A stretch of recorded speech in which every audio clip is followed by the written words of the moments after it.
En Afrique du Sud, la ville de Johannesburg a demandé une enquête sur la qualité de l'air, en particulier à cause d'une forte odeur de soufre. L'année dernière, l'odeur avait été attribuée à une grande présence de dioxyde de soufre et de sulfure d'hydrogène provenant d'une usine. Nous recevons de nombreuses plaintes, même de la part de nos résidents, concernant les mauvaises odeurs qui ressemblent à une odeur de soufre ou d'œufs pourris. Et cela montre que la pollution est assez élevée dans la région.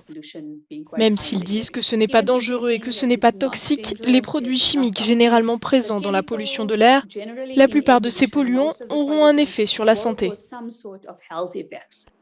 De récentes études montrent que la pollution atmosphérique a réduit l'espérance de vie dans la capitale de 3,2 ans et touche particulièrement les enfants.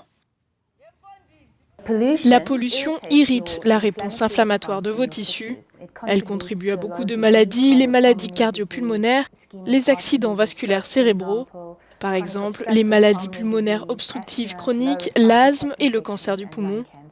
Nous constatons actuellement une augmentation de l'asthme chez les enfants et à une recrudescence chez les adolescents et les adultes, ainsi qu'une aggravation des symptômes dans cette population.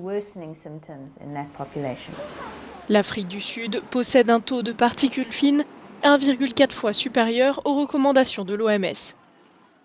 Une grande partie des études que nous examinons tiennent compte de la charge de morbidité locale et de l'impact économique et social de la maladie.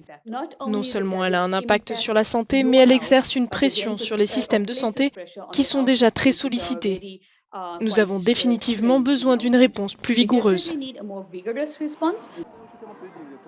Selon certaines études, des pays occidentaux ont atteint un plafond en termes de pollution, tandis que l'Afrique du Sud continue de voir son niveau de pollution de l'air augmenter.